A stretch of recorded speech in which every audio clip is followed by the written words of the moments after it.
గత 4-5 రోజుల నుంచి కుబేరా సినిమా చూద్దామని అనుకుంటే టైం కుదరలేదు. ఈరోజు చూసిన దాని మీద 2 ముచ్చట్లు మాట్లాడదామని చెప్పేసి, మన సమాజంలో జరిగే నిజ జీవితాల నుంచి, నిజ సంఘటనల నుంచి తీసుకున్నటువంటి ఒక కథ. అంటే పూరెస్ట్ ఆఫ్ ది పూర్ అంటే భిక్షాటన చేసేవాడికన్నా పూరెస్ట్ ఆఫ్ ది పూర్ ఇంకెవరు ఉండరు. రిచెస్ట్ ఆఫ్ ది రిచ్ అంటే కార్పొరేట్లో రిచెస్ట్ ఆఫ్ ది రిచ్ కంటే ఇంకా రిచ్ ఎవరు ఉండరు. ఆ ఇద్దరికి మధ్యలో కనెక్షన్ కుదిరిస్తూ డైరెక్టర్ శేఖర్ కమ్ముల గారు ఈ చిత్ర నిర్మాణం చేసే ప్రయత్నంలో భాగంగా హిందువుల యొక్క మనోభావాలు దెబ్బతీసే ప్రయత్నం చేశారని చెప్పేసి ఒక ప్రధాన వాదన. అందులో తిరుపతిలో రెగ్యులర్గా అన్నదానం జరుగుతుంది. పద్మావతి మండపమో సంథింగ్ పేరు ఉంటుంది. అక్కడ ప్రతిరోజు అన్నదానం జరుగుతుంది.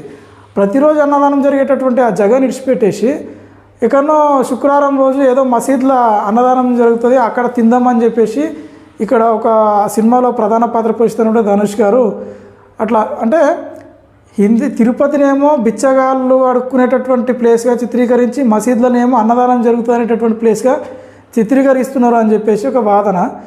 ఇక దాంతోపాటు అక్కడ ఆ సినిమాలో విలను ఎవరైతే కార్పొరేట్ మనిషి ఉంటాడో ఆ కార్పొరేట్ మనిషి ఏమంటాడో అన్యాయము, అక్రమాలు, అంటే సహజ వనరులను దోపిడీ ఇవన్నీ చేసిన తర్వాత అంటే తాను చేసే అన్యాయము నుంచి గట్టెక్కితే, తాను చేసే దోపిడీ నుంచి గట్టెక్కితే దేవుడికి బంగారు కిరీటం చేసిస్తే సంథింగ్ ఏదో హామీ ఇస్తాడు, అది దేవునికి మొక్కుంటాడు. అంటే చిత్రంలో ఏం చేశారు, ఈ దేవునికి గిఫ్ట్గా ఇచ్చే, దేవునికి బహుమతులు ఇచ్చే వాళ్ళందరూ కూడా, ధనవంతులందరూ కూడా కబ్జాలు, కూనికోర్లు, ఈ సహజ వనరుల దోపిడీ ఇట్లా చేస్తారని చెప్పేసి, అంటే దొంగలుగా ఈ ధనవంతులందరినీ దొంగలుగా చిత్రీకరించే ప్రయత్నం అని చెప్పేసి అదొక విషయం మనకు బయటికి కనిపిస్తున్నది.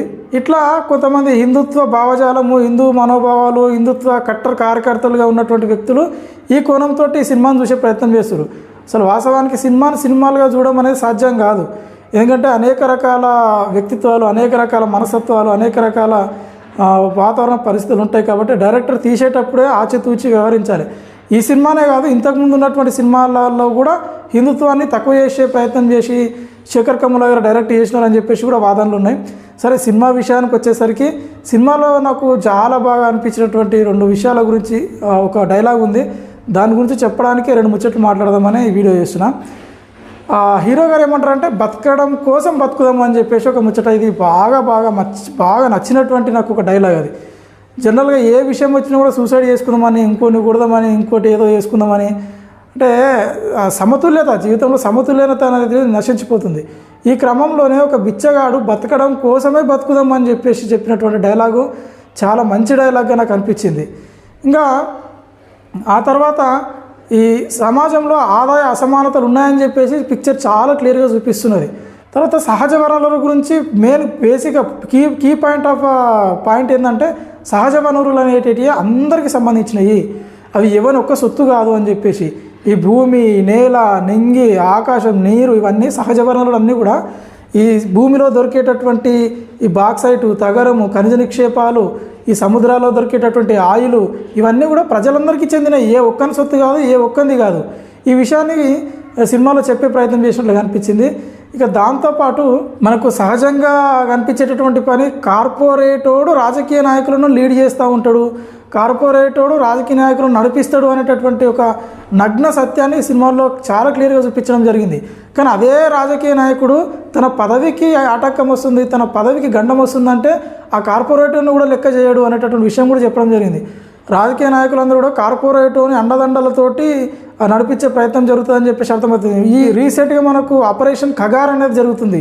ఈ ఆపరేషన్ ఖగార్ అనేది అడవుల్లో ఉన్నటువంటి బాక్సైటు, తగరము, ఖనిజ నిక్షేపాలన్నీ కూడా దోసుకోవాలనేటటువంటి ఆదాని, అంబానీ, కార్పొరేటోడు ఈ విష పన్నాగం బన్ని ఈ ఆపరేషన్ ఖగారులో భాగంగా అడవుల్లో ఉన్నటువంటి ఖనిజ సంపదను దోసుకునేటటువంటి ప్రయత్నంలో ఈ కమ్యూనిటీ ఎవరు నక్సలైట్లు అడ్డం వస్తున్నారు అని చెప్పేసి నక్సలైట్లను చంపేపిస్తున్నారు ఈ బీజేపీ వాళ్ళు. అంటే ఇండైరెక్ట్గా ఈ కార్పొరేట్ వర్గమే బీజేపీ ప్రభుత్వంతో లోపాయికార ఒప్పందం కుదుర్చుకొని ఈ నక్సలైట్లను చంపేపిస్తున్నారు అని చెప్పేసి కమ్యూనిస్టులు కావచ్చు, ఎర్ర సైన్యం కావచ్చు, వాళ్ళందరూ కూడా చెప్తున్నటువంటి విమర్శ ఏదైతే ఉందో ఆ విమర్శ ఇక్కడ ఈ సినిమాలో చూపించినటువంటి, ఈ సినిమాలో ఇతివృత్తం ఏంది, సముద్రంలో దొరికేటటువంటి ఆయిల్ ఏదైతే ఉంటుందో ఆ ఆయిల్ను కార్పొరేట్ సంస్థ వాడు తనకు సొంత వాడికి దక్కించుకోవాలని చూసుకుంటాడు. ఆ ప్రయత్నంలో భాగంగా ఏమేమి చేయాలనో తను బ్లాక్ మనీగా రాజకీయ నాయకులు ఉంటాడా, రాజకీయ పార్టీలు ఉంటాడా, ఆ కాంట్రాక్ట్ మొత్తం తనకు వచ్చే విధంగా ప్రయత్నాలు చేస్తాడు.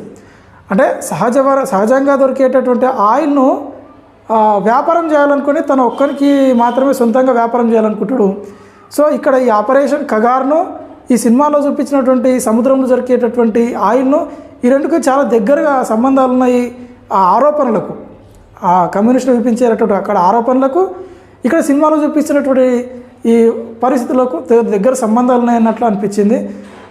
మొత్తానికైతే సినిమాలు ఏదైతే పుష్ప లాంటి సినిమాలు పనికిరాల డైలాగులు, పనికిమాల చచ్చిపోయే డైలాగులు, ఐటమ్ సాంగులు, ఈ సగం సగం డ్రెస్సులు ఇప్పుకొని తిరుగుడు, హీరోలు ఇట్లా గుద్దితే ఆ గ్యాల్లో పోయేటటువంటి బాలయ్య బాబు లాంటి సినిమాలు, ఇట్లాంటి సినిమాలనే జనాలు హిట్ చేస్తారు, జనాలు సక్సెస్ చేస్తారు అనేటటువంటి వాదన నుంచి సహజమైన నేపథ్యం నుంచి, అంటే సహజీకృతంగా మనుషుల మధ్యలోంచి పుట్టినటువంటి వాస్తవిక దృశ్యాలను కూడా తెరకెక్కిస్తే కూడా ఆ సినిమాలు హిట్ అవుతాయి అని చెప్పేసి బలగం లాంటి సినిమాలు నిరూపిస్తున్నాయి. ఓవరాల్గా సినిమా యొక్క ఇతివృత్తంగా అనుకరిస్తున్నట్టయితే ఆదాయ అసమానతలు ఈ సినిమాలో ఉన్నాయని చెప్పేసి, కూడు గూడు గుడ్డ అనేటటువంటి విషయాలు ఇంకా దేశంలో ఎవరికి సమానంగా రాలేవని చెప్పేసి, కార్పొరేటోడే రాజకీయ నాయకుని రూల్ చేస్తాడు అని చెప్పేసి ఇవన్నీ విషయాలు కూడా సినిమాలో చూపించే ప్రయత్నం చేశారు.